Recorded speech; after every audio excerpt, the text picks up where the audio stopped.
కవిత episode పై మాజీ CM BRS అధినేత ఇంతవరకు రియాక్ట్ కాకపోవడం పార్టీ నాయకులకు కార్యకర్తలను అయోమయానికి గురిచేస్తోందట. తన కూతురు కవిత చేసిన వ్యాఖ్యలు పార్టీకి తీవ్ర స్థాయిలో నష్టం కలిగించినా ఆ వ్యాఖ్యలు చేసి రోజులు గడుస్తున్నా కేసీఆర్ మౌనం వీడటం లేదు. దాంతో కూతురు విషయంలో డాడీ ఎందుకు సైలెంట్ గా ఉన్నారని పార్టీలో పెద్ద ఎత్తున చర్చ జరుగుతోంది. మరోవైపు కవిత కూడా ఏమాత్రం వెనక్కి తగ్గట్లేదు. కొత్తగా ప్రకటించిన సింగరేణి జాగృతి కార్యాలయాన్ని ప్రారంభించిన ఆమె సొంత యాక్షన్ ప్లాన్ తో నిర్ణయాలు ప్రకటిస్తూ గులాబీ శ్రేణుల్లో గుబులు రేపుతున్నారట.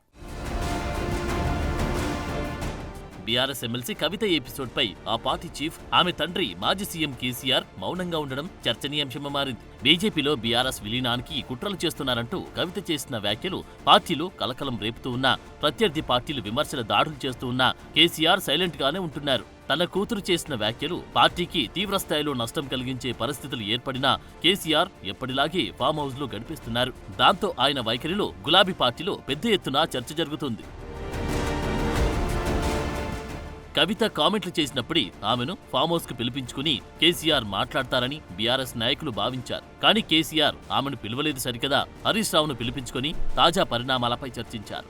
దీంతో అసలు పార్టీలో ఏం జరుగుతుందో తెలియక క్యాడర్లో ఆందోళన నెలకొంది. మరోవైపు కవిత కూడా ఏమాత్రం వెనక్కి తగ్గట్లేదు. తాజాగా మంచిర్యాల పర్యటనకు వెళ్లిన ఆమె పాత ఆరోపణల్ని రిపీట్ చేశారు. ఇలాంటి పరిస్థితుల్లో కేసీఆర్ మౌనం పార్టీకి నష్టం చేకూరుస్తుందని పలువురు సీనియర్ నేతలు బెంబేలెత్తుతున్నారంట. పార్టీలో ఎంత జరుగుతున్నా తన తండ్రి నుంచి కనీసం పిలుపు రాకపోవడం కవితకు ఏమాత్రం మింగుడుపాడడం లేదని ఆమె అనుచరులంటున్నారు. తాను రాసిన లేఖకు స్పందించకపోగా దూతలతో రాయబారం నడుపుతూ ఉండడంపై ఆమె అసహనంతో ఉన్నారంట. పార్టీలో ఏం జరుగుతుందో తెలుసుకోవడానికి కూడా తన తండ్రి ఇష్టపడడం లేదా అని కవిత తన సన్నిహితుల వద్ద అంటున్నారంట. నేరుగా పిలిపించి మాట్లాడితే పార్టీలో జరుగుతున్న పరిణామాలను వివరించేందుకు కవిత సిద్ధంగా ఉన్నారని ఆమె అనుచరులు చెబుతున్నారు. కానీ కేసీఆర్ నుంచి స్పందన లేకపోవడంతో కవిత కూడా ఏమాత్రం వెనక్కి తగ్గడం లేదన్న అభిప్రాయాలు వ్యక్తమవుతున్నాయి. ఆ క్రమంలోని బీజేపీలో బీఆర్ఎస్ విలీనానికి కుట్ర జరుగుతుందని కవిత మరోసారి ఆరోపించారు. మంచిర్యాల పర్యటనకు వెళ్లిన ఆమె మార్గ మధ్యలో పెద్దపల్లి వద్ద ఆగారు. అక్కడికి స్వాగతం పలికేందుకు వచ్చిన బీఆర్ఎస్ క్యాడర్ను కవిత కనీసం పట్టించుకోలేదు. ప్రస్తుత పరిస్థితుల్లో కవిత కొన్నాళ్లు సొంతంగానే కార్యాచరణ సిద్ధం చేసుకునే పనిలో ఉన్నట్టు ప్రచారం జరుగుతోంది. జాగృతి ఆధ్వర్యంలోనే పోరాటాలు చేయాలని ఆమె నిర్ణయించుకున్నట్టు టాక్ నడుస్తోంది.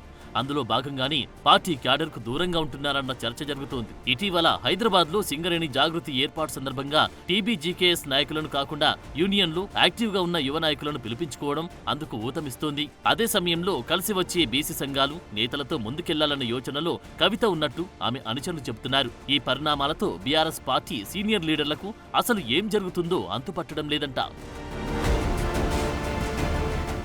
కవిత ఎపిసోడ్పై మాట్లాడాల్సి వస్తే కేసీఆర్ లేదంటే కేటీఆర్ మాత్రమే మాట్లాడాల్సి ఉంటుందని పార్టీ శ్రేణులు అంటున్నాయంట. వాళ్లను కాదని ఏం మాట్లాడలేని పరిస్థితి ఉందని వాళ్ళు అంటున్నారు. ఒకవేళ ఏదైనా మాట్లాడితే అది మళ్లీ నెగిటివ్ అయ్యి తమకే తగులుతుందని ఆందోళన చెందుతున్నారంట. తెలంగాణ భవన్లో ప్రెస్ మీట్ పెట్టిన పార్టీ సీనియర్ లీడర్ సబితా ఇంద్రారెడ్డిని కవిత ఎపిసోడ్పై మీడియా ప్రశ్నించగా ఆ అంశాన్ని అధిష్టానం చూసుకుంటుందని ఆమె బదులిచ్చారు. ఇలాగే చాలా మంది సీనియర్ లీడర్లు అధిష్టానం స్పందన కోసం ఎదురు చూస్తున్నట్టు పార్టీ వర్గాల్లో చర్చ జరుగుతోంది. ఈ అంశంపై మాట్లాడేందుకు పార్టీ వర్కింగ్ ప్రెసిడెంట్ కేటీఆర్ కూడా అందుబాటులో లేరు. ఆయన విదేశీ పర్యటనలో ఉన్నారు. ప్రస్తుతం లండన్లో ఉన్న కేటీఆర్ తర్వాత అమెరికాకు వెళ్లే అవకాశాలు ఉన్నాయంటున్నారు. అయితే కవిత ఎపిసోడ్పై కేటీఆర్ కూడా అక్కడి నుంచి ఎలాంటి క్లారిటీ ఇవ్వడం లేదు. విదేశాలకు వెళ్లే ముందు కవిత వ్యాఖ్యలపై స్పందించిన ఆయన అది అసలు పెద్ద విషయమే కాదని కొట్టిపారేశారు. దాంతో పార్టీ నేతలు కార్యకర్తల్లో గందరగోళం నెలకొంది. ఒకే కుటుంబానికి చెందిన తమ నేతల మధ్య ఇన్ని వైరుధ్యాలు ఉన్నాయా అని చర్చించుకుంటున్నారు.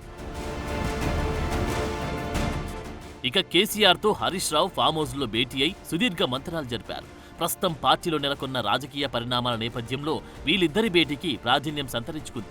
కాళేశ్వరం కమిషన్ విచారణ దగ్గర పడుతున్న నేపథ్యంలో కేసీఆర్, హరీష్ ప్రధానంగా దానిపైనే చర్చించారని బయటకు చెప్తున్నప్పటికీ కవిత ఎపిసోడ్పై చర్చించి ఉంటారని పార్టీ వర్గాల ద్వారా తెలుస్తోంది. కవిత అసలు ఆమె సొంతంగానే ఇలాంటి తీవ్రమైన ఆరోపణలు చేస్తున్నారా లేదంటే వెనకుండి ఎవరైనా నడిపిస్తున్నారా అన్న అంశంపైన చర్చ జరిగినట్టు సమాచారం.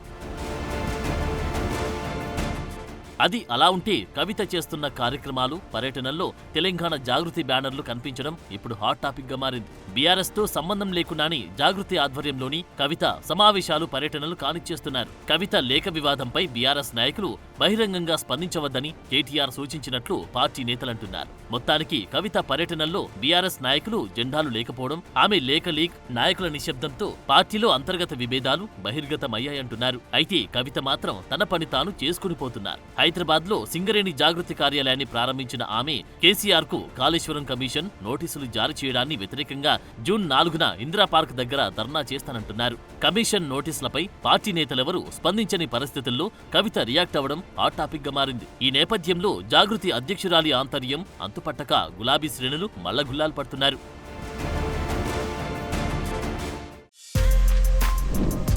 For more videos like this, subscribe Big TV channel.